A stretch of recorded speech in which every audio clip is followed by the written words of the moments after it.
my first podcast that I would listen to was Joe Rogan, obviously. And I always liked how that was just completely off the rails, unscripted. And then I hate it when you listen to a podcast and they're trying to pretend it's like a TV show and they have sections and they have little patterns. You go, this is the reason people stopped watching TV, is because of these interruptions and the artificial kind of nature of it. Yeah, And absolutely.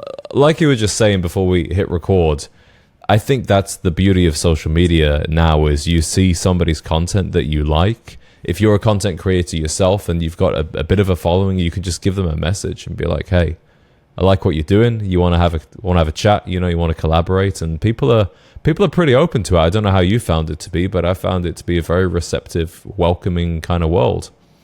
Yeah, when I saw, for example, you like one of my posts and then started following the channel, it was because I clicked on it and I was like, oh, I've watched a lot of your YouTube videos in the past and it's come up on my suggested in the past. It's just like, it's crazy. Like, obviously the world's huge, but once you do build a certain level of audience, you can access just about anybody. And that's the best thing. You no longer have to have those connections locally, or you don't have to rely on local connections as much. It's still good. I think it's still good to be someone who is trying to build in the real world as well, because I think everyone's probably gone on the polar opposite side where, oh yeah, I want to build online, but there's also a lot of positives and a lot of benefits to also having a very solid local infrastructure too. So like knowing your local butcher, having a local tailor, things like that is incredibly invaluable. And it's one of those, I think everyone's gone like hyper online, whereas it's almost underrated now to be building infrastructures in person, which is wild. But you could use both, as a kind of synergy. Like some of my friends in Chicago, I met kind of through online, or I hosted events that I would promote using my online platform, and then we became friends in person. Or even stuff like people that have seen me at a club, like a members club in the daytime or in the evening, they would actually contact me via Instagram, because otherwise, what do? You see this guy from across the room all the time. Maybe you don't get the chance to go say hello, but with Instagram, it's really easy to just DM them, give them a message, and then you connect. So how long for you has it been since you started this Lethal Gentleman project? The actual project itself, I probably started at the beginning of this year, but just for context, I've been building audiences primarily on Twitter for over 5 years now. So I originally started in the martial arts space. I've worked with a couple of professional fighters in Bellator, ONE FC, because my background is as a physiotherapist, strength and conditioning coach. I've got a wide array of skill sets in that domain. And I kind of just started the brand because I think with a lot of businesses, having that core identity that people can strive towards is a very, very important thing. And that's probably something that I lacked in the past from a business perspective. So yeah, it's something that I try to live by myself. And I think a lot of the best brands that you see out there, it does initially start from, for example, with your taste in fashion and things that you enjoy, like that then bifurcates into what is Gent Z, which I think is just a genius brand idea, particularly when a lot of people are getting more interested in like classical fashion. Like that's, for me in particular, I prefer that the timeless fashion versus some of the trendier streetwear stuff that you see nowadays. So yeah, to answer your question, it's been an amalgamation over the last 10 years, but I think in terms of directionality for the kind of archetype that I'm trying to inspire young guys to be, it's probably been over this last year. And obviously there's been a lot of resonance, I think, even because I've only started posting seriously on Instagram over the last probably 1 to 2 months. Oh, wow. But it's really, really caught a light. Obviously, it's that combination of, I think with Instagram, obviously there's that aesthetic side, but I'm trying to also jam pack as much actionable information into the content that I'm producing as well, which I think can be a bit lackluster on Instagram. I think a lot of guys rely purely on the aesthetic procurement, which I think is very, very important, particularly for brand, but trying to blend actionable advice whilst making that as high touch and as aesthetic as possible is kind of what I'm aiming to do. And yeah, it's resonating really well, which is great. I think the aesthetic is the thing that stops people in their tracks and makes them stop scrolling, and then people stick around. I mean, that's definitely what caught my eye, was just seeing the way that you'd edited these images, whether it was a Bruce Wayne or a James Bond, with the graphics you were using and this very stylized black and white way of presenting information. I find that one thing that has been missing in the men's lifestyle space has been a combination of solid advice and that artistic edge. And I'm definitely leaning a bit more into the artistic side of things with my content now that I just know what I'm doing a bit more, and I also have more budget to hire videographers and photographers and what have you. But that's something that you, at least with this project, have got from the get-go. So when it comes to formulating the original idea of what these protocols would be about and what your inspiration was, I'm seeing a lot of James Bond, Bruce Wayne, these kind of sophisticated gentlemen that have a slightly dangerous edge to them, but they're also creative. They're what you would describe as a Renaissance man. For how long has this been some ideal that you've been aspiring to and you've been incorporating into your life? Yeah, I think ever since I was a teenager, I wanted to be multifaceted. So I had to receive the full scholarship at one of the probably the most prestigious schools in Australia for football, but at the same time I was also an academic. So I think, and I don't know, it might just be this masculine imperative that I personally have and a lot of my clients have as well, who tend to be both in business but want to be in the top 1% when it comes to physical shape as well. There's just a certain subset of guys that want to be as good as possible in as many domains as possible just because they can fundamentally. So yeah, it's been something that I've always been interested in. The trickiest thing is, for example, you've got like obviously James Bond and Bruce Wayne aren't real people. They're idealized individuals. And what my challenge was, particularly because my biggest skill set is even within the health and fitness realm. How can I create objective standards for the everyday individual who is striving for excellence? What do those actually look like? What would that person actually look like? And how would they train? How would they go about structuring their lives? Because it's one thing to have this ideal, but it's another thing. A lot of people do like having prescriptive advice. And that's what I think I've done a very, very good job of. So in terms of even the physical realm, I know a lot of people are into biohacking and all this almost hyper optimization. The whole premise of my training system is fundamentally what curates a durable man. So not just having an impressive physique, but having certain strength metrics, certain cardiovascular metrics, certain hormonal profiles, and bringing that all together. Because fundamentally, my thesis around health and fitness is you should be using your health and fitness as an asset that can be spent, whether that's spending that energy to pour that into your business, into kids, into your family, into whatever ventures you have, because the problem with fitness at the moment, I don't know how much you look into sort of the scope of how everything's moving, but a lot of it's very, very sterile in nature, counting macros, getting all your supplements dialed in, almost like your life revolves around whether it's bodybuilding or training, etc., versus using training as a vehicle to be able to do more adventurous stuff, be able to hike, climb, go cliff jumping, travel multiple cities without getting significantly jet lagged because you're very, very healthy. Like those are the kind of ideals. And that ties very nicely into like someone like a Bruce Wayne or a James Bond, who that's fundamentally what they do. But the problem that I saw within the market at the moment was there was no real clear blueprint of what to strive for, how to train for those different qualities, and fundamentally even just like the thesis itself, like not being overly neurotic about every single macro that you're consuming, still having the understanding and the framework, but training to live instead of living to train, which I see a lot of bodybuilders do.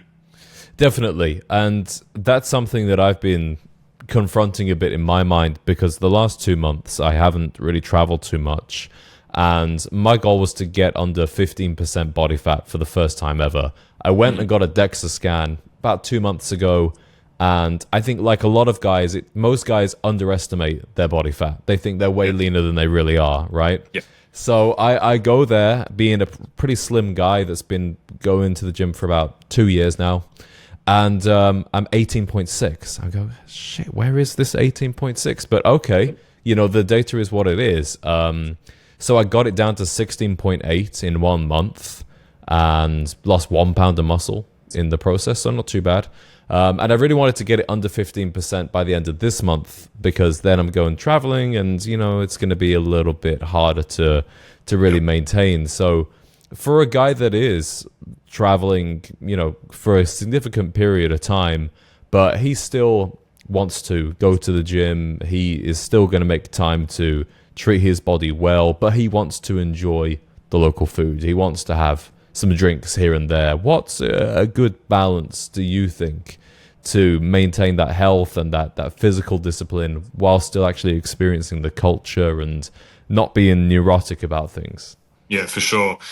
And I think probably one of my most controversial opinions is the fact that I think if you're traveling correctly, it can be quite easy to actually go into a deficit or cutting phase during that time. And the reason that I say that is, if, for example, let's say you're doing a European summer, you're pretty easily getting 10, 15, 20,000 steps without even really trying. So that's already, from like a fat burning perspective, you're getting that massive upside of just with the way of life in Europe, particularly where most people are going to be staying, you're doing a lot of walking around. So there's that, number one. Just for context, I've got a client who's running a business who actually travels to a new spot every single month, and I'm helping him stay in. Like, I've worked with him for 2 years. He's had a 6-pack the entirety of the time that he's traveled. And the biggest thing that we ensure is that everything is just very well organized. And what I mean by that is, for example, if you're going out to eat at night, you're front loading all your protein or getting as much of that for both breakfast or lunch, so that you can, because typically, especially if you're in Europe, most of the meals will be a little bit more carb heavy, and you may not get a substantial amount of protein in for dinner, but you pre-plan that and you orchestrate all of your protein at the start of the day, whether that's like Greek yogurt with protein mixed in and of itself, you're getting like 50, 60, 70 grams from that alone. Then make sure your lunch is higher on the protein side, keeping carbs quite low. And then you can indulge when it comes to the dinner time. And that's the whole precipice about getting lean in the first place, is because if I'm working with somebody, they're 20, 30% body fat, which I've had a couple of guys in business who've just let themselves go and they want to recalibrate. The number one thing that we're trying to do first is get them down to, as you were saying, that sort of 12 to 15% body fat range, because that does give you more of a wiggle room. Because like anything above 15%, you're starting to get estrogen levels start increasing, testosterone levels start declining as well in that sort of metabolic range. So the leaner you can get, and I like to use like one business quarter a year, which is usually going to be the spring to summer transition, because it's the easiest time. Like in winter, you don't want to be cutting because you're going to be freezing the whole time. But yeah, the leaner you get, the more runway you have, for example, to indulge a little bit more. Even if you go from like 12 to 13, 14, 15%, because you're away for a quarter in Europe because you're indulging in a bit more of the food, then it's not the end of the world. So I think having really solid systems in place, and for guys that are like, oh, well, I'm just too busy with work, business, etc. Well, you need to be looking at, which is essentially what I do with my guys, is building the same way you would have a operating system for your business, developing that same thing for health. And I've got guys that are very well to do that have private chefs and have meal plans that are orchestrated for them. They're not thinking about it at all. It's all automated by myself and the team that we build around them. So I think even no matter how busy you are, typically the busier you are, probably you're doing better in business. It should be that sort of that one-to-one correlation. If you're making decent amount of money, it's not that expensive to build out almost like a health operating system around what you're doing. So if you're home and you're based in a certain area, built this out in Dubai, I've built this out in the US, you can get people to help you. You're essentially the same thing that you'd be doing in a business. I'm sure. I don't know if you're editing your own videos or you're doing all of your own marketing, but delegating that the same ways you would be with your business. Like guys just don't even think about doing that for their own health, which is just, it just Yeah. doesn't make sense. Like it's the same, you build the same systems, you only build it once and then you've got it set for Yeah. life essentially. And some of those as well are just systems that you have to enforce yourself. Like one thing I need to do this time is I think I always lose weight and I lose muscle and strength when I travel because I will walk, as you say, I'll walk loads. I'm not having, my usual big breakfast, my big lunch. I'll probably have a big dinner, and I'll drink a lot, but that will make me not want to work out the next day. So that's one of my protocols now is every city. Before I even get there, I found the gym that I'm going to go to, and it's not going to be the hotel gym because the hotel gym is always crappy. So let's find a gym that actually is exciting to go to. Like make that part of the trip. Like, oh wow, look at this. They've got this gym here. Maybe they've got this kind of, trainer that specializes in something, and just get excited around that. And then as soon as I arrive in a city, go buy some protein bars. Make sure I'm sleeping enough as well. I think that's a big killer with the travel is, just the lack of sleep. And that's definitely screwed me over before. Yeah. What's your protocols around long haul flights, airline food, those kind of things that exhaust a lot of people when traveling? Yeah, with jet lag, like for most people, the easiest thing to do would be, and it depends how diligent you are as well, because obviously the biggest thing is going to be sleep. As soon as you touch down, like number one, selecting flights that set you up for success. If you've got very That's awkward a huge flight times, one. Yeah. so that sets you up in and of itself. And then obviously, if you're touching down during the day, let's say it's a considerable, as an example, if you're flying from Australia to Europe, it is a huge long haul. So you're doing like 24 hours total. So in that sense, it'd be like, well, when you're touching down, if you're touching down during the day, because the easiest way to recalibrate when it comes to jet lag is the sun and circadian rhythm. So if, for example, you touch down during the day in Europe or wherever you are and you go straight to sleep, it's going to make your life so much harder. So even if you have to consume a bit more caffeine on the first day that you arrive, but then try and get into that rhythm of, all right, well, what times am I wanting to fall asleep and wake up in whatever city that I'm in? Like doing that as soon as possible is going to be super beneficial. And then the first night that you stay there, as soon as you get up, try and get outside. Even if you go for a 5 or 10 minute walk, that way you're getting that light feedback that comes into your eyes. You're resetting your circadian rhythm. There's all those other 1%ers like melatonin.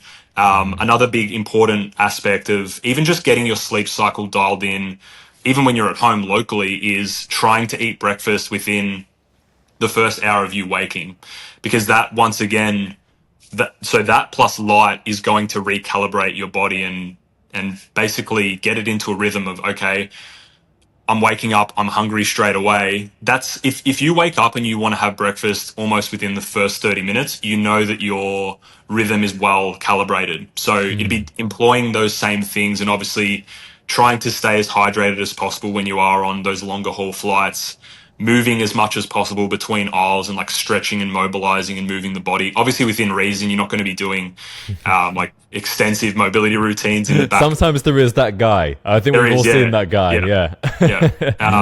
But yeah, like just being smart about it, moving around as much as you can.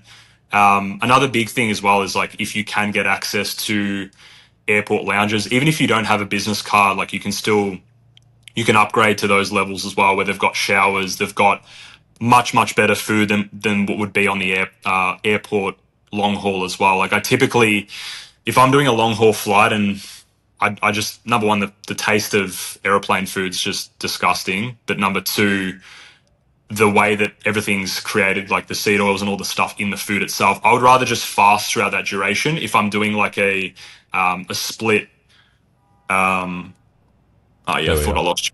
Yeah. If I'm doing a split of travel as well, I'd rather eat in the lounge instead versus eating on the plane, and kind of use that.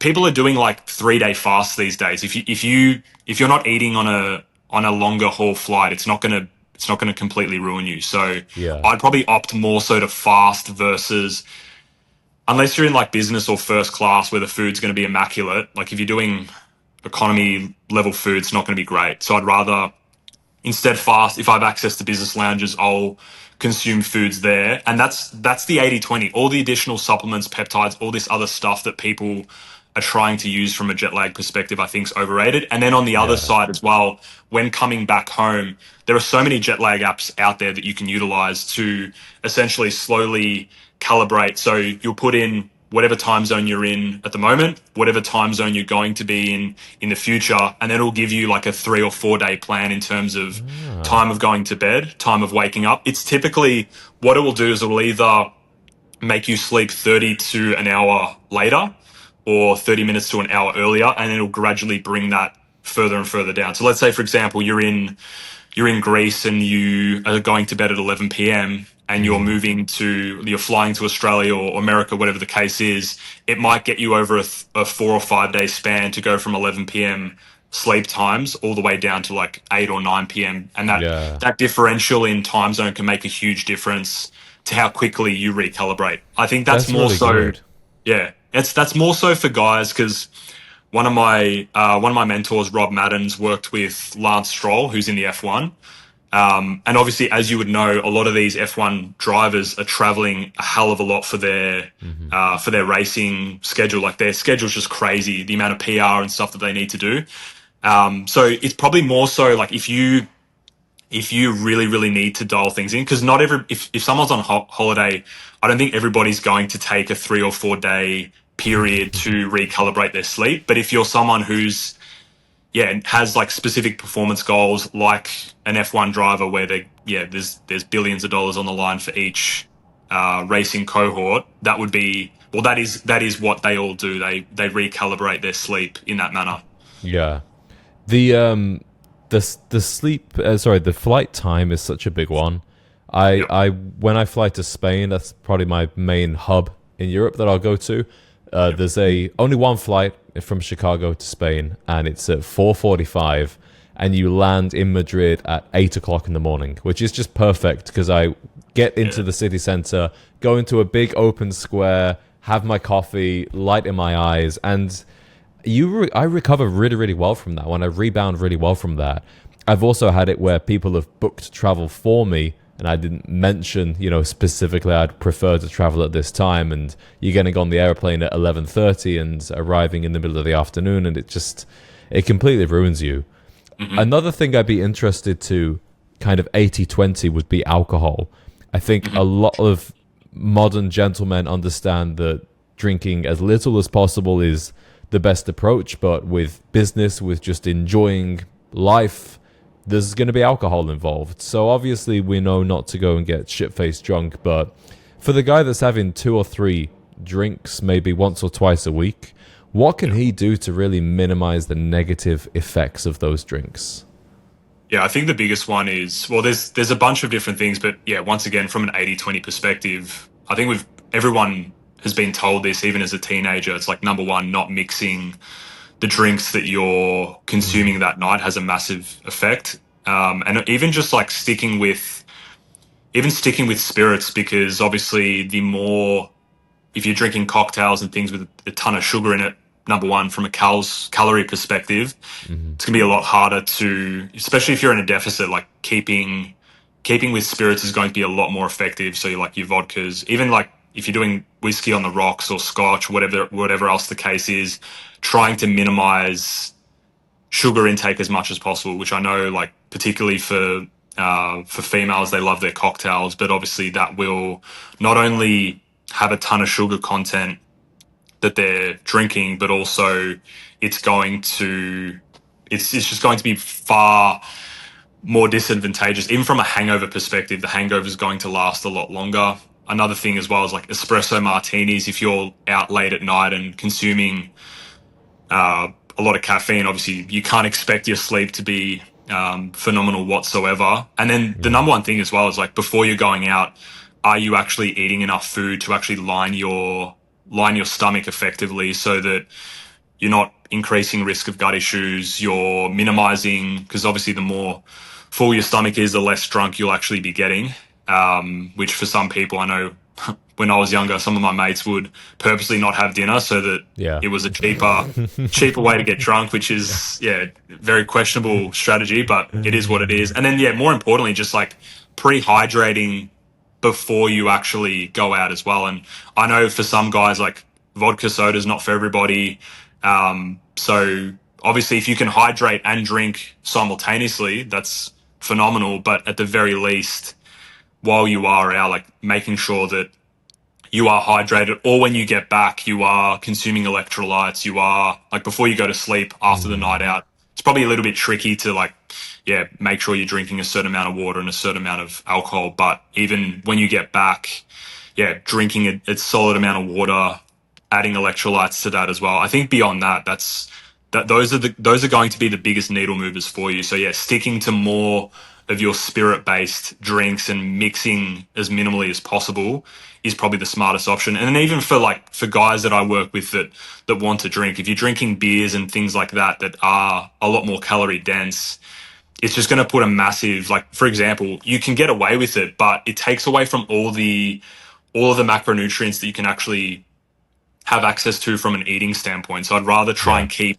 calories as low as possible when it comes to the drinking piece, because you don't have to be monk moding the entire time. When even if you are going through a deficit, like fundamentally, it is that calories in, calories out equation. I think there's a lot more nuance to it than that. But even from a drinking perspective, if you have certain goals, such as I'm trying to lose weight, well, you're putting yourself at a massive disadvantage by drinking beers, drinking cocktails, and drinking things that, if it's like 200 calories a drink, you're having 5 of those, that could be. Yeah, you're fucked, and it's essentially 2 there's no minutes. way you're doing a deficit and eating properly. Yeah, no way. So that would be probably the 80-20 that I would consult and suggest would work the best. I'm going to add electrolytes to my travel packing protocol. I think that is a really good point, actually.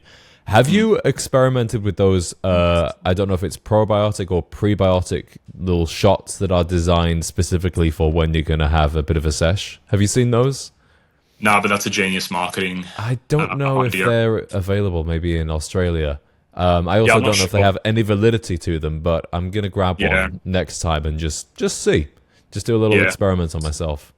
Yeah, because I'm not too, like with prebiotics and probiotics, I know like obviously it's a very lucrative industry, and because I do have like a decent understanding of how marketing and stuff works, it's like, it's a great, even like that the probiotics and prebiotics before drinking, like that is a niche specific angle is just absolutely genius.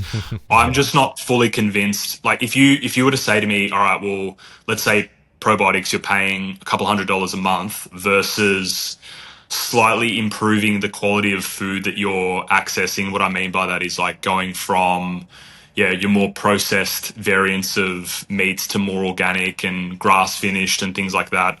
I always, particularly from a gut health perspective, it's like the girls that are like, they go on a massive bender on a Saturday night. Sunday morning, they have their green juice and they think that that's going to just cancel out and contrast all the damage that they did on the Saturday night. I see that all the time. It's like, this green juice is just going to do me over. And I think like even with supplements across the board, it should be supplementing really solid systems that you're already implementing. And I think the way that I like to look at supplements across the board is what can't you get from your foods? That's what you should be supplementing. And if you look at like soil bioavailability, obviously magnesium levels in our soil are dropping year on year. So it's probably a good idea to supplement magnesium as an example. Like that's the way that I think of it. How can I get the largest profile of animal proteins, really good, because you can get probiotic and prebiotic sources from really high quality yogurt. So I'm always of the opinion of how can we get this from actual foods, number one, and then you use the supplements to sort of fill in the gaps that you can't get from whatever diet that you're consuming. Does that make sense? It does, yeah. There was a really funny story about the founder of Samuel Adams, and he famously came out as saying, I've got this trick because I have to drink beer all the time. I mix not nutritional yeast, but some kind of yeast that you use to bake bread into his yogurt, and he would eat it, and he would claim that it would stop him from getting drunk. But then I looked into it, and there was many accounts of people saying, yeah, I met this guy and he was shit-faced every time I met him. So I don't think it was actually working. Shit, that's funny. What's in your supplement stack at the moment daily? I keep it very, very lean, to be honest. The reason being is with a lot of my guys, because they are traveling so much, I try and test a lot of the stuff that I'm giving clients on myself. I think it's the best way to navigate things. I'm sure you do that within your business as well. But my rule of thumb is essentially if I can't travel with the stack of supplements that I'm consuming, then it's not sustainable, and it's not like, at the end of the day, I see some guys that are taking like 10, 20, 30 different things, and number one, aren't even performing at a high output. And number two, they're not doing the basics well in the first place. It's almost like, for example, if you've got a traffic size of 2 or 3 followers on Instagram, but you spend $50,000 on the most premium website imaginable. Well, is that really the best allocation of your resources of that 50 grand? Probably not. Yeah.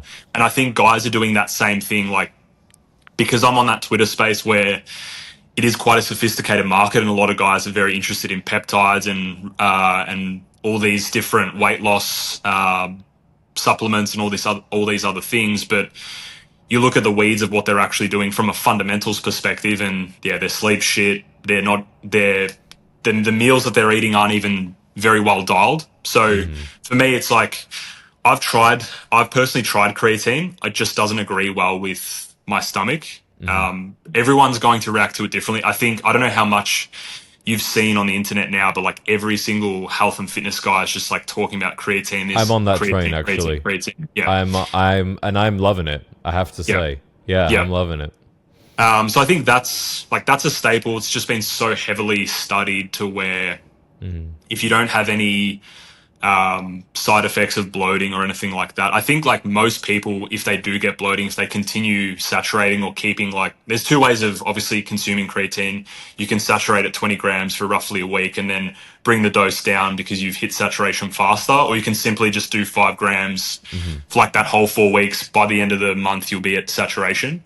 There's obviously that. I think magnesium's a very, very valuable one. It's, as I said, it's what can we get from what aren't we getting from our foods? Let's say you created the best nutritional protocol from a meal perspective. What would we still not get from what we're doing? So magnesium would be a good one. Some sort of mineral-rich supplement like Shilajit's probably a good idea as well, because a lot of once again, it's like replenishing what we're not getting from our foods, a lot of our soil, just with the farming and agriculture that's occurring basically globally.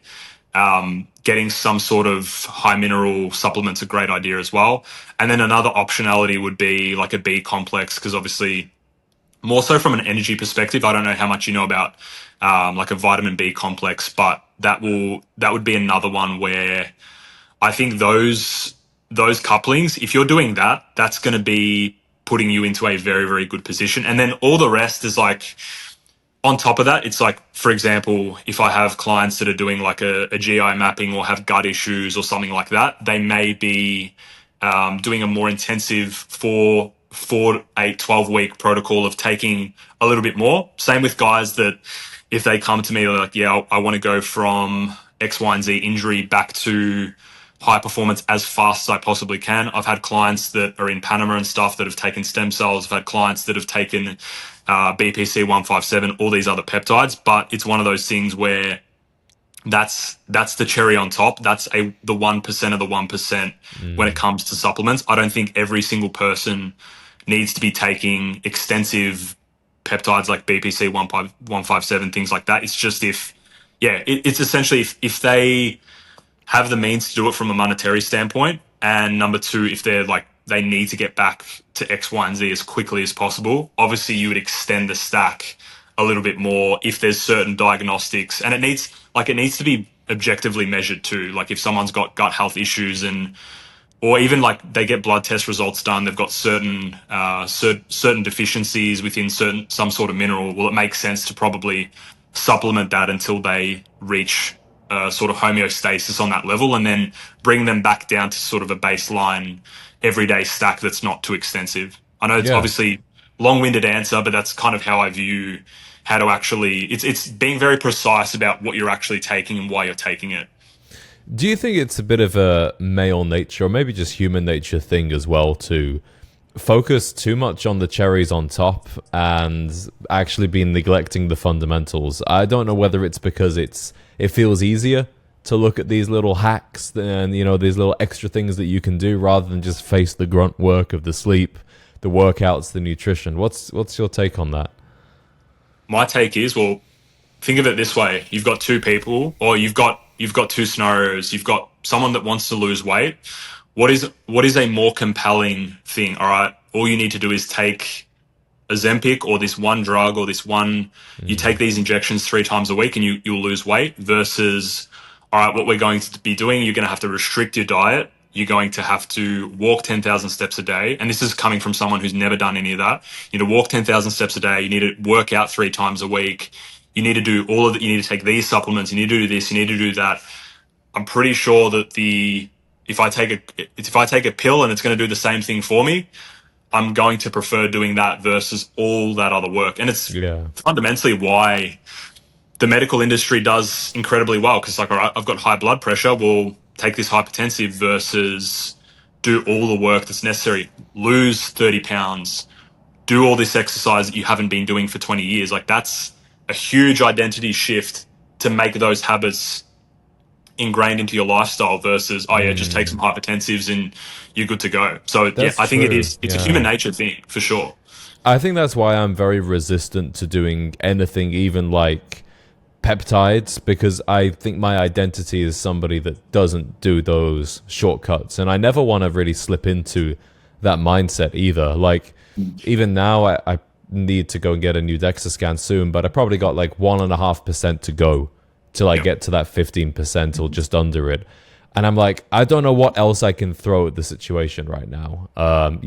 15,000 steps a day, 20,000 on my off days, lifting 4 times a week, 1 gram of protein per pound of body weight, obviously a ton of liquids, sleeping as much as I can. I'm like, I don't know what else I can do, but I don't want to take any shortcuts. I want to have the pride of having done that myself, for the first time in my life. Yeah, and that's a very rare mindset to have. I think most people would be on the ladder. It's like, oh yeah, if you can do it. If you think about it now, you even look at every single. I get just swarmed with content. It's like, make X amount of money in a very short span of time. It's lose this weight in a very short span of time. The whole marketing message, I just even think the sentiment of especially younger guys or younger people as a whole is like, how do I get from A to B as fast as possible? Whereas I think generations prior, and you even look at the craftsmanship and the willingness to learn about one's craft in previous generations, someone was willing to, even like, which is such a big shame, like the whole, like the talisman and the tailoring and the suit production process is dying out, and that's like such a sad, and I'm sure you have a lot to speak on that as well, but it's so sad that and it's obviously suits aren't even worn as much in modern times either. You can rock up to even corporate jobs now without having to wear that, and I think like that craftsmanship and the attention to detail of like such a small subset of what somebody's doing is kind of lost now, because guys and girls want to get from A to B as quickly as possible, because it takes like to get good at anything, it takes so many reps.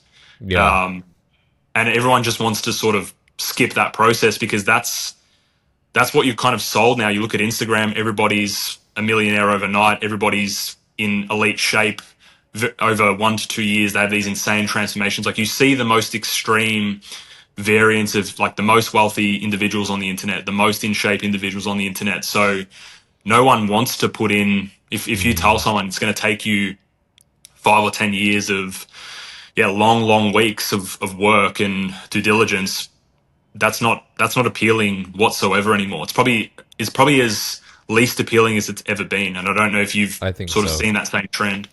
Yeah, and I'm 27, by the way, so Yep. I was probably one of the last generations to have a teenage years without Instagram, without short form content. And I'm really grateful for that. I think another thing that taught me the art of patience, this comes into the Renaissance man side of things, is playing musical instruments. That's one of the things that almost nobody seems to be able to pick that up as an adult and stick with it. And I think it's because as adults, our egos are up, our barriers are up. And if we suck at something for a couple of months even, we just don't want to do it anymore. Whereas a kid doesn't care. Like, a kid doesn't know that they suck at something. They just enjoy doing it intrinsically. So I think that definitely taught me the patience of like doing things slowly. And even with my journey on social media, to me, that happened pretty quickly. To start something from zero and to be making a full-time living from it in 6 months, I think that's like lightning speed. I mean, I went to university for 3 years to get a journalism job that I could have done before going to university. I didn't really learn anything. I didn't really learn anything extra in those 3 years. So it's weird how people seem to kind of accept it in the traditional structures of education, that things take a long time, or something like, home ownership. Okay, that's not going to happen till I'm 30, but okay, how about you build a business? How about you work on your body? Oh, it didn't work in 2 weeks, therefore it's a scam, or something like that. Yeah. And even with your growth, what would you attribute the biggest reason why you were able to get to the point that you were at in that 6-month period? Like, did you have a strategy in mind, or did it sort of happen by happenstance? No, I had a strategy for sure. It's one I made myself, of I was going to be consistent. I was not going to look at the numbers too much. I wasn't going to obsess over followers. I was going to accept that it would suck as well. Like, I wasn't perfectionist about it. I think that's one thing that's helped me in life, is actually I'm not very perfectionist. And there have been moments where I've put out stuff that I maybe shouldn't have put out, especially as a musician. I think sometimes I'd release stuff or play gigs when I really wasn't ready. But I'd rather that than, because, sometimes when I have clients that I help with social media, it's like, how long have you been thinking about this for? And they're like, 2 years. Like, man, I thought about it for literally 1 day. I was working in mainstream media, going to college in the evenings to do advertising. I was going to change careers, simultaneously trying to get a new day job in car sales just because I wanted to make more money. And then I thought, YouTube. I've been watching these videos for years. I've been a journalist. I can tell a story. I like clothes. Let's do it. And so I literally started filming the next day. So yeah, not waiting, I suppose, but you've got to have a strategy as well, because otherwise, if you just go off jet fuel and you're running on fumes, then you rely too much on that external motivation and that external validation of the views and the subscribers. Whereas I'm very OCD, so I just saw it as, okay, this is the commitment that I've made to myself. Let's not put too much attachment on the outcome. Let's just focus on what I can control and get better in the process. Like, I think people see me now and they think that I look the part or that I'm very articulate. That only happens from this journey. Like, you go back and watch my early videos, I don't know why anybody listened to me, honestly. But I became the expert in the art of doing it as well. Yeah. With the process of sort of the ideas around your content, particularly on YouTube, around covering fashion trends and clothing trends, of sort of almost like, it's very similar to what I talk about when it comes to like that lethal gentleman archetype of more of the timeless classic style of fashion. Did you see that as a trend in the market, or was that just something that you were naturally interested in and you just started riffing on it and it caught a lot of traction? The risk of sounding arrogant, I'm pretty sure that I kind of invented that. There was nobody else doing Cary Grant videos, Sean Connery videos. Nobody was doing that. Channels like Gentleman's Gazette or Real Men, Real Style might occasionally reference them.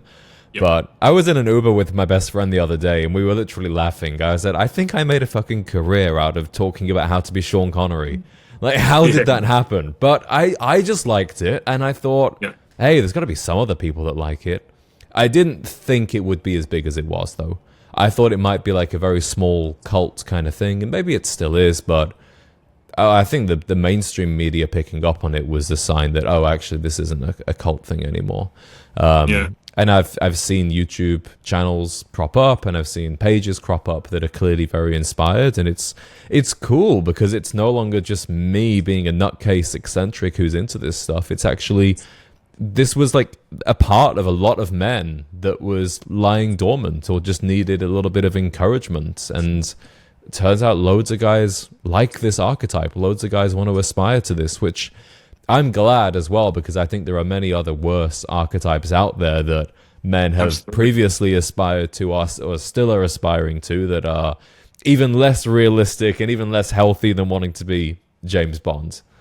Yeah, absolutely. And I just find it's just crazy how full circle, because I think I probably watched one of your first videos. Yeah, I think it was either the Sean Connery or something like that, because I was doing a lot of sort of market research, and then those videos popped up. It's just crazy how we've come full circle, and now we're having a discussion around that exact topic now. It's cool. I appreciate that. The same thing happened to me with the guys that I was watching. I remember on the day that I decided to start it, I was showing my girlfriend at the time some of the channels that I liked, and it was Real Men, Real Style. And like 6 months later, we're filming a video together. I'm going, what?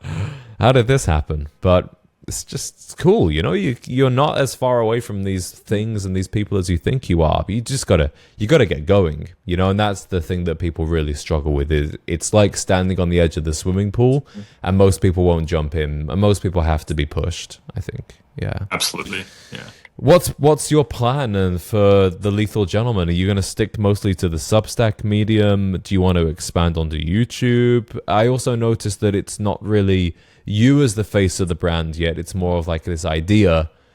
Where are you thinking that's going to go in the future? Yeah, it's a good question. I think like my main priority is I almost look at like what I'm building on Instagram and things like that as more of a long tail strategy, because I've got a lot of the work that I get at the moment is through word of mouth, and it's within very small circles within business. Because just for context, a lot of the guys that I've got now, whether it's online business, brick or mortar, so like lawyers, doctors, things like that, I'm mainly consulting and servicing that particular clientele. And what I've noticed is, it's obviously great to have a huge brand presence when it comes to that thing, but it's a very, very small subsection of the entire market. So my main focus is doing the absolute best job I can with those individuals. And I think my differentiator is the fact that, I've got a lot of different specialty knowledge in a lot of different domains that makes my service unique. And then, on the Substack side and the Instagram side and things like that, it is more so, like bringing that same, because I think no matter where you are in the continuum, it's almost like the traffic generation, the earlier stage of that is just getting younger guys interested in that whole concept and sort of giving them a blueprint to get to those echelons, to where eventually, whether I'm working with them, whether they're in my circles, things like that. That's kind of the plan with what I'm building from like Lethal Gent.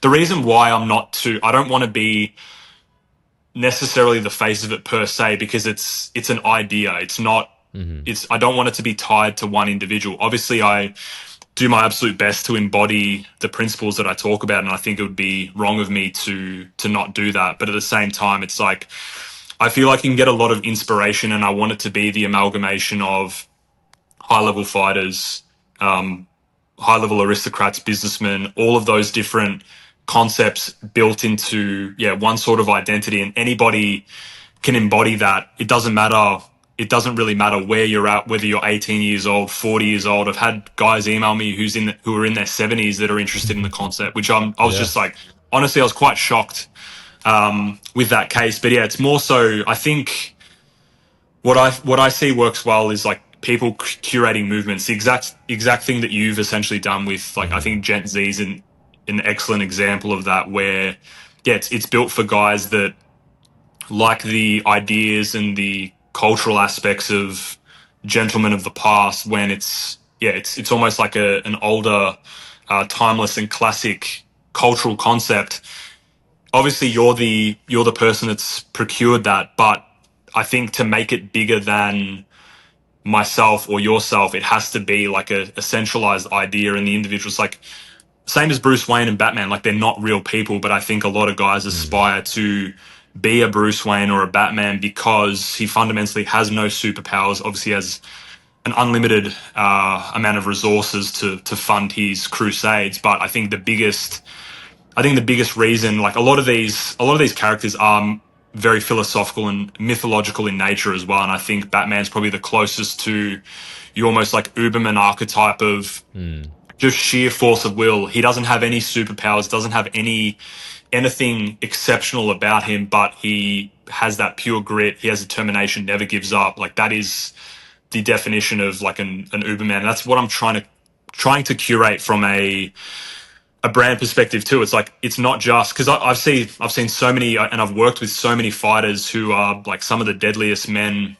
in unarmed combat on the planet, but they can't rub two nickels together. They're dirt broke. And it's like, well, if you're a really good fighter but you can't support your family, is that a holistic man? And on the other side as well, I've spoken to a lot of guys who, yeah, they're making really, really good money in whatever vertical that they're in, but they're balding in their 20s, they're overweight, they're out of shape, they're not desirable to the opposite sex. So it's like, what I'm trying to compile is, yeah, being objectively in the top 1% of every single domain. And that is a very, very big ask and very, very challenging to do. I've got a couple of guys that I work with that are in that particular realm, and they're just very, very, like, they're very, very dialed in individuals. But everyone can aspire towards being exceptional in multiple domains. And I don't think you need to put all of your eggs into the one basket and hyper focus on one different element. You can be well versed, and you can be well read, well traveled, all of these different elements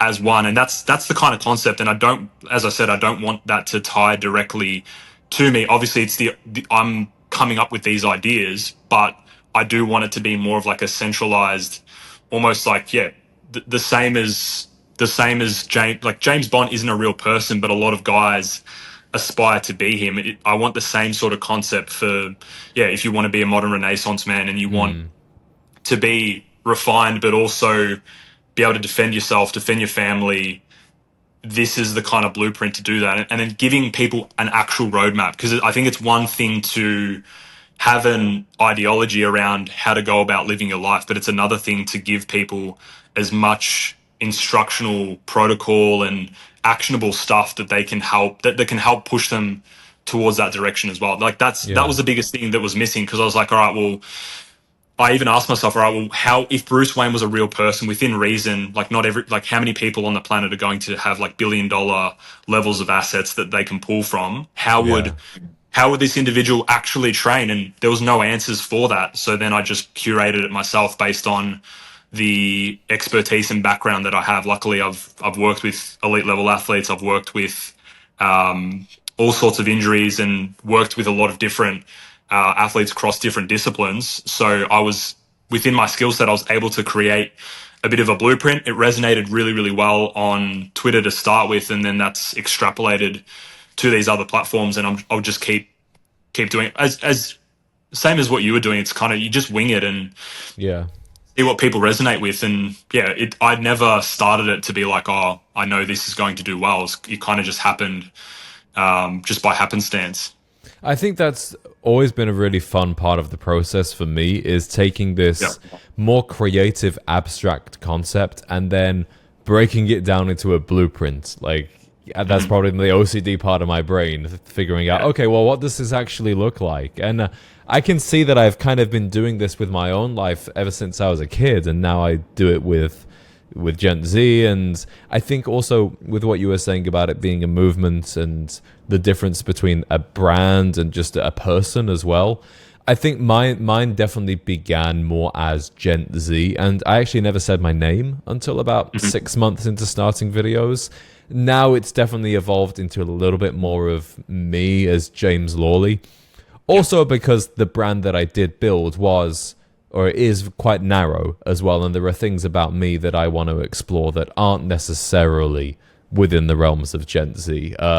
there were also limitations on Gent Z. You know, I met men that had been deeply inspired by my videos, and they'd gone and invested heavily into their wardrobe and all of this kind of stuff, but you know, they kind of hated their lives still. You know, that wasn't the answer to everything. So I think now I try and take a bit more of a holistic approach, and I also share things that have really helped me as well.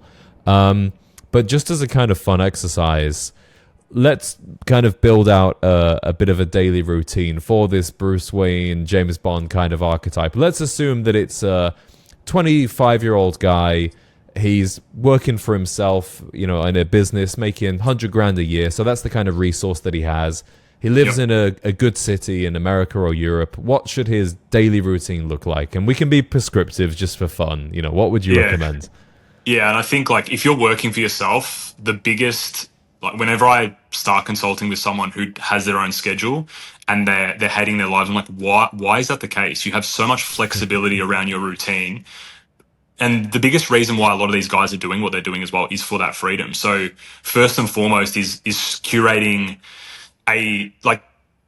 stacking days ends up becoming a very successful year. So first and foremost is number one, having a schedule that actually has some form of physical movement throughout that day, whether that's even if you read on Substack, I've got certain strength standards, certain VO2 max standards to strive towards. So it'd be whether it's, I think, having some form of movement every single day, whether that's a weightlifting session, number one, whether that's some sort of aerobic training. So it might be running, it might be combat sports, it might be tennis, it might be probably golf's more on the lower side from like a low intensity walking perspective. Yeah. But yeah, doing some semblance of movement every single day, I think is a non-negotiable if you're trying to embody that archetype. And I think as well, having the way that I get my clients who are in the earlier stages of business, like I do a bit of like informal consulting with those guys, but having specific blocks of work as well. And what I like to do is either 90 minutes or 2 hours on with a 20 to 30 minute buffer in between those work blocks. So in each of those work blocks, you have like a clear objective goal that you're trying to achieve by the end of that block, instead of just like pushing something out to the back of the week. It might be, for example, all right, I need to curate an Instagram carousel in this next 90 minutes, and it has to be done in that block. So it's like Wolf's Law. Something will take as long as the time that you apply. You say, all right, I'm going to get this done by the end of the year, and you really do stretch it out that far. So yeah, I like to have like three to even 4 to 5 of those performance blocks each day. So the way that I'll even just go through the way that I structure my routine at the moment. I'll show you mine afterwards as well. You can give me your feedback. Yeah. So what I do is I've got like the most consistent sleep and wake time. So typically it'll be 11 p.m. bedtime, 7 a.m. wake. I personally just don't like getting up super early. The 7 a.m. time also allows me an hour buffer where I'm not running any calls. I'm having breakfast, going for a walk, getting that light into my eyes, going for a walk, things like that. If I'm running client calls, I'll be doing it from the home office. So that will typically be from like 8 a.m. to 12 till midday. Mm-hmm. If I'm not running calls, what I'll do is I'll ride my bike, which is like a 30-minute ride each way. So I'm getting about 9 to 10 miles of riding per day. So that's like instead of the 10,000 steps, I'm leveraging commuting to get fitter as well. So I'll ride to my co-working office space that has a gym in there, has a sauna, has a cold plunge, has mineral spa, has everything that I possibly need in that facility. It's also got really good high quality food, all grass fed, etc. I've got because I'm in Melbourne, I've got a very, very good setup, and I've intentionally curated it this way. Places like this are very valuable, I think, these kind of clubs. Yeah, absolutely. And if you run your own business as well, because of the office integration, it's also a tax deductible expense too. So you've got that upside.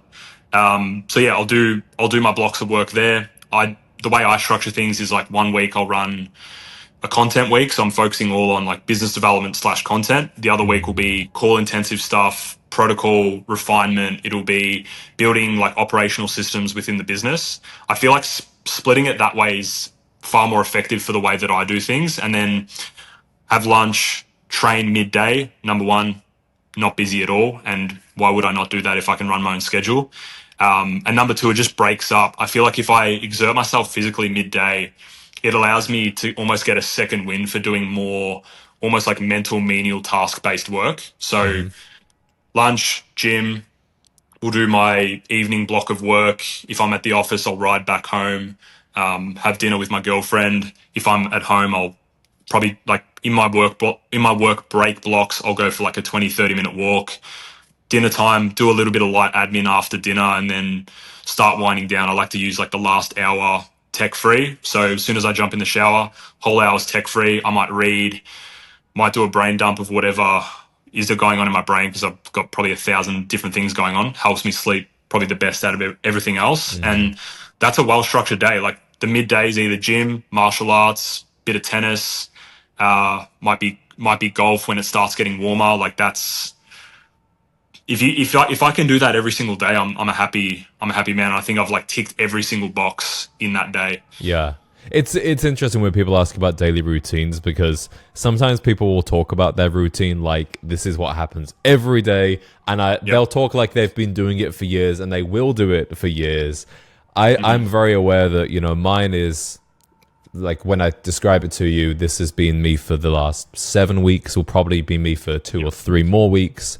Then things will change, and then when I'm in Marbella in Spain, I'll have a new routine, and there'll be some elements that are similar. But for me, alarm goes off either at 5 or 5:30, depending on how late I went to bed. I normally go to bed at I'm normally in the bed by 8, actually.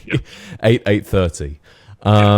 So I, have a shower, get ready. My grooming routine seems to take me longer than it should. I give myself an hour for that shit. So 1 hour, I'm out the door by around 6:30. I'll make some coffee, a couple of espressos in here, walk 20 minutes to the Soho house, do my workout. That's 4 times a week. Do some stretching as well. That has been a life changer for me, actually stretching. I can now touch my toes for the first time since I was a kid. Massive difference to just my overall happiness and well-being. Walk back from the gym, have some breakfast, have another coffee, and then work pretty much 9 till 1. Now, how much of that ends up being deep work? I think it tends to depend how much content I've been consuming around the topic of deep work. Because when I'm reminded of it and I put it into practice, it's so good and I get so much done. But then I'll go a whole week and I'll go, I haven't really had any of those focused blocks where I was just nailing a task and really dialed in. I think when you start to build a team as well, it becomes a little bit harder to be like phone off, no distractions, because, it's like, okay, what if somebody's on a call and they need my help? The link's not working, James. Oh, the number's wrong. It's like, I kind of need to be there for that. But that's something I need to build up more. Lunch, and I eat the same thing every day as well. So lunch, I like to have a 20-minute walk after the lunch as well. Get back, work for a few hours, and then normally go for an evening walk. Sometimes I'll walk to a cigar lounge, have a cigar at the lounge or outside. That's kind of a reflection time for me, a bit of a brain dump time. And then when I come home and I have dinner, I'll have a little bit of time where I'll do some hobbies. I might have done some reading in the morning, just 10 pages. If not, I'll do it in the evening. And then my guitar is kind of on and off because I've been playing since I was 9. So it's like when I listen to music, I'm playing guitar in my head. Like I'm playing the song in my mind. I'm watching my fingers do it. And I think that helps me stay decent at it.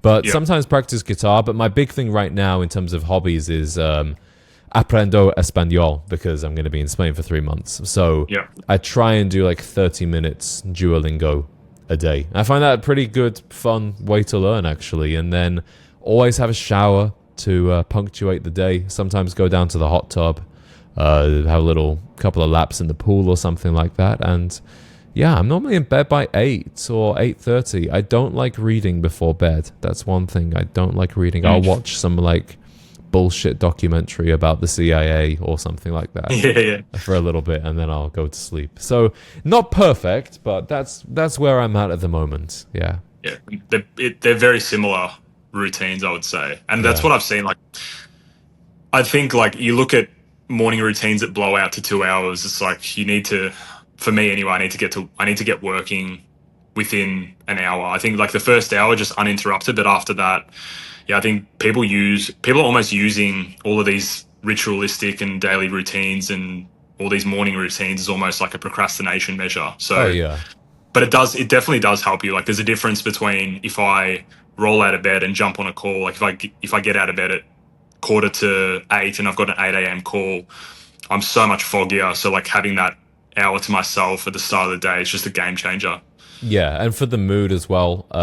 If I'm having a rest day, I'll always at least go for a walk. And by the time I'm walking, the sun's coming up as well. So that's a really big mood boosting thing for me. I noticed on Wednesday, because I was out a little bit later, I didn't wake up early and I didn't do that. And I just felt kind of annoyed. You know, I was just a little bit miserable that day.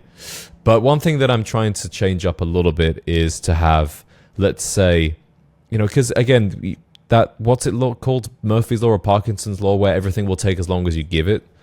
It's like, I really don't need to work as much as I do, actually. And maybe if I did everything that I'm doing now in a smaller amount of time, what I pursue in my free time or what I do just for fun could grow into something that takes things to the next level. Like doing this podcast, you know, this is obviously it's going to get views, but I'm doing this because I wanted to talk to you, really. Like, this is for fun. I'm not going, okay, good, we're getting more work in right now. Yeah. And I want to be able to do just more of this kind of stuff. Yeah.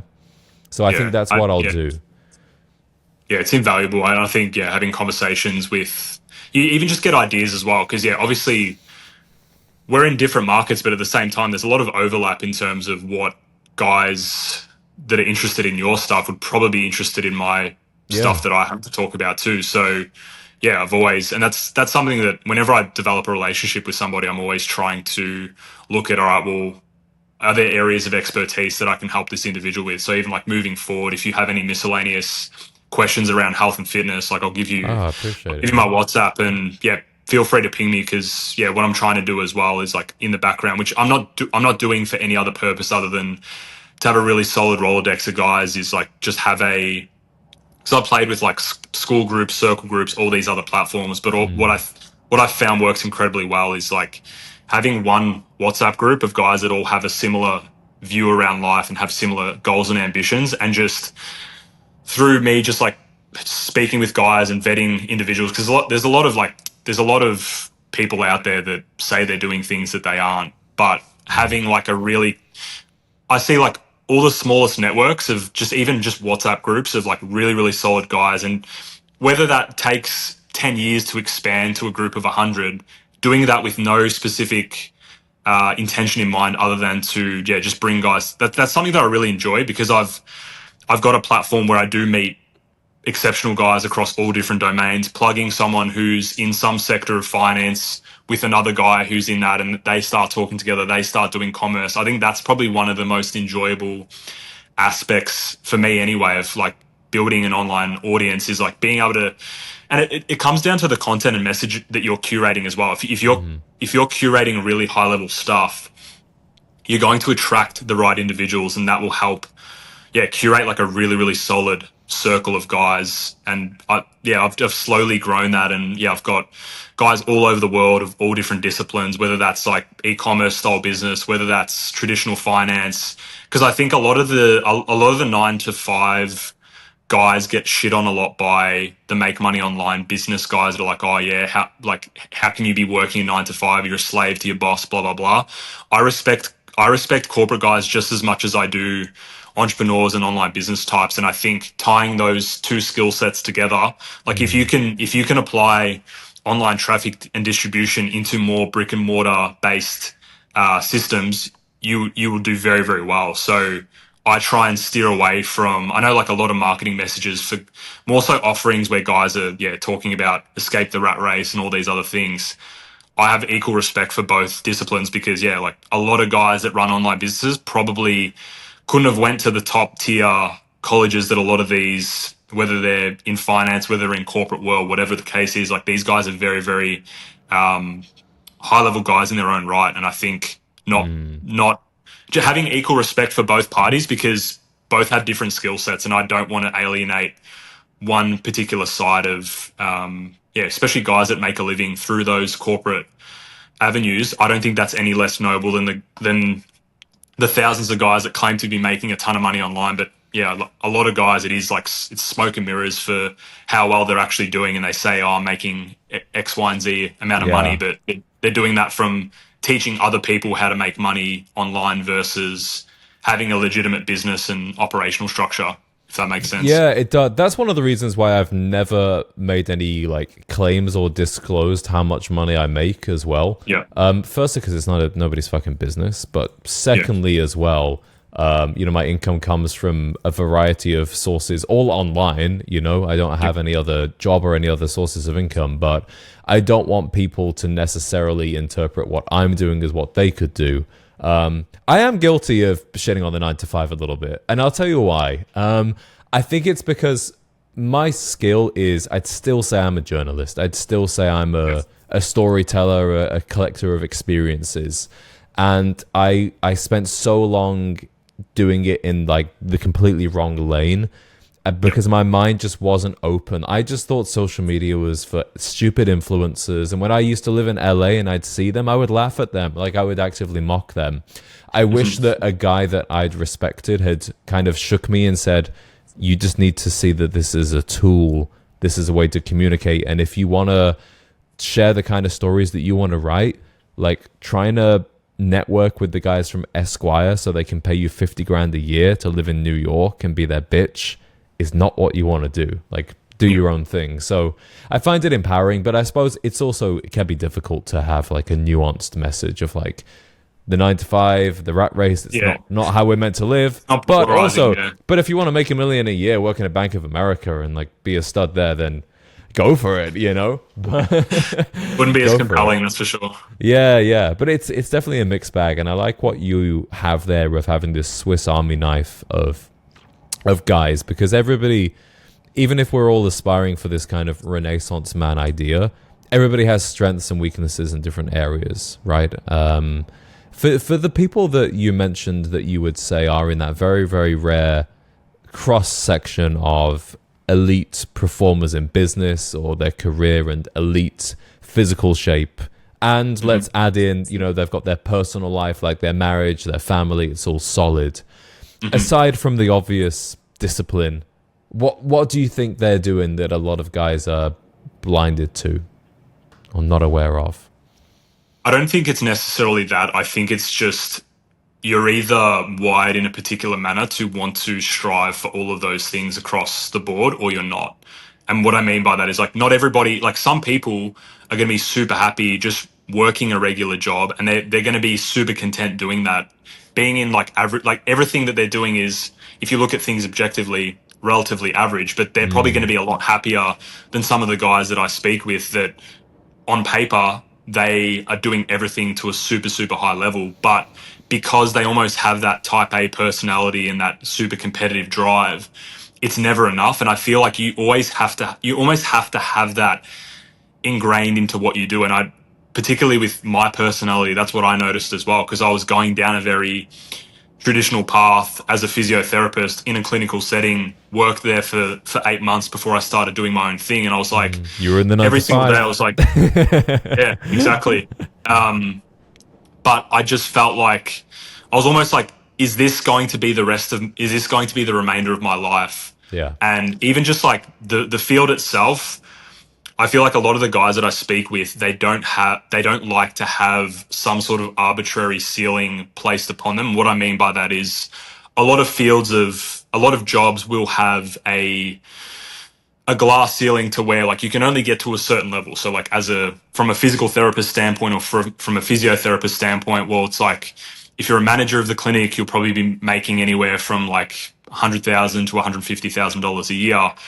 But to go and extend yourself beyond that level, well, you either have to own a practice or you have to be in business to some degree anyway. So why not just start that process earlier? So that's probably the common thread that I've seen with a lot of these guys is it would be harder for them not to do what needs to be done for them to get to a certain level versus actually doing the thing. Like they would genuinely feel worse and they would feel like shit if they weren't doing the things that they know that need to be done, even if the things that have to be done are very, very challenging and difficult. Like most guys do not want to be pushing themselves to a certain degree. And I think I see a lot of high performers as well, and I see it as a very interesting thing where you see a lot of guys talk about like positive thinking and all these other different elements, but I see a lot of successful guys in business that it could be something as trivial or as small as they got snubbed when they were in high school by their high school sweetheart, or they got rejected as a young guy, and they're like, yeah, I'm never going to let this happen again. So they almost like overcompensate and they're like, I'm just going to become super, super successful in every possible metric, almost as a mechanism to protect themselves from whatever trauma they had in the past too. So I know a lot of people talk about the positive thinking side as well, but I see that with professional fighters as well. Typically they've had a very challenging upbringing and things like that, to where they almost use fighting as an escape, or they're not fighting their opponent when they're in the ring or in the cage.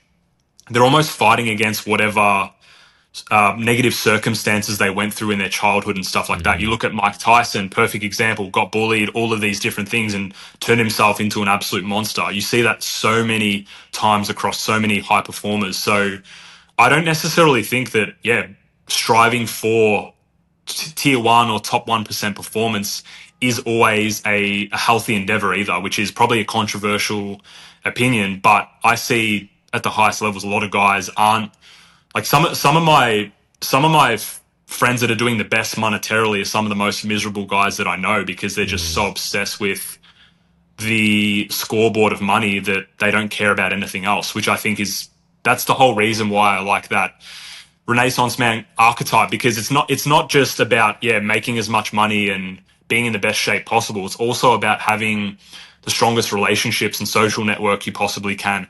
Having artistic pursuits, I think, is incredibly underrated as a man as well. Like it's not just you become incredibly stale if all you're doing is focusing on I want to get jacked and I want to make as much money as possible. Like that's a every very guy. It's a very shallow pursuit. It's a very, very shallow pursuit versus like trying to be as holistic across the different domains of relationships, your social circle, having artistic hobbies just for the sake of it. Like I'm personally interested in fashion myself as well, and I'm producing merch, apparel, things like that, just for my personal use, because I want to get to the point where majority of my wardrobe I've actually designed myself. I don't give a shit whether it makes me a single dollar or not. Like that's just something that I'm genuinely interested in, and I think a lot of guys are not, like, they're just so obsessed with I want to have six-pack abs and I want to make $1 million a year, versus trying to be very, very well-rounded. That's what actually makes you interesting and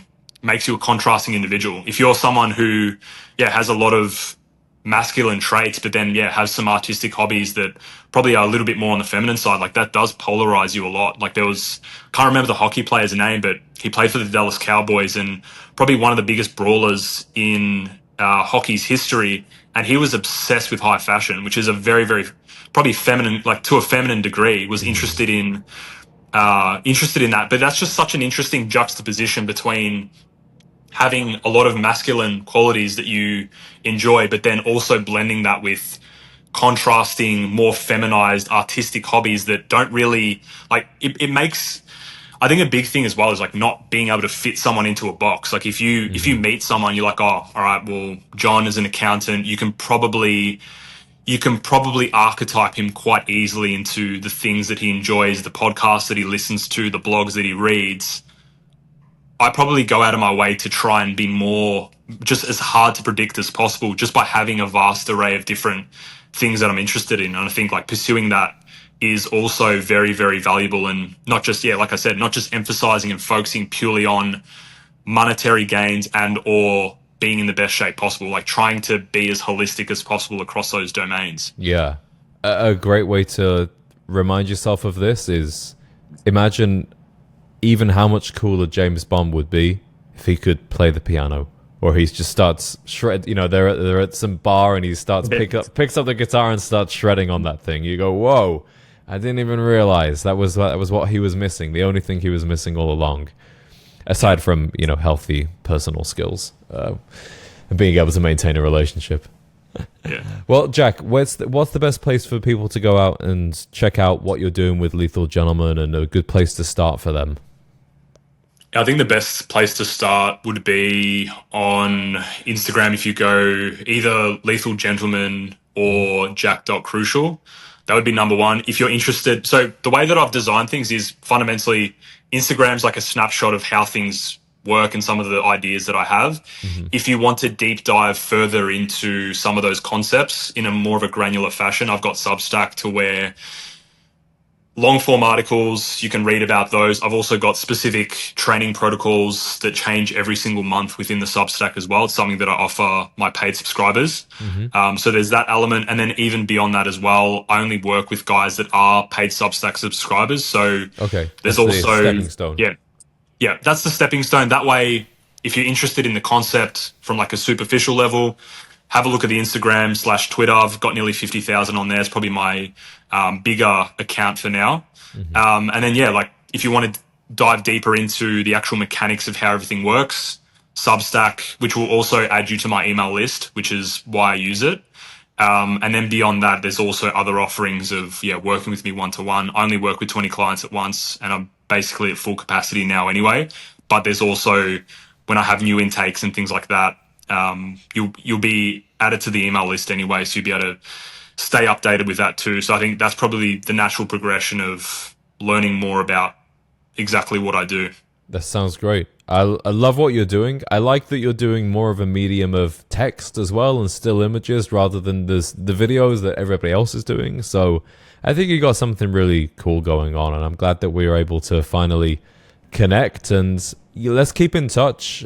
I will definitely be badgering you here and there for little wellness protocols and things like that, and if I can help you in any way with scaling the content, expanding onto different platforms, video, anything, like please let me know, because I'm absolutely your ally in this mission. I really, really like what you're doing. Appreciate that, mate. Yeah, I'll get your WhatsApp fantastic. after this call. That'd be great. Sounds good, man.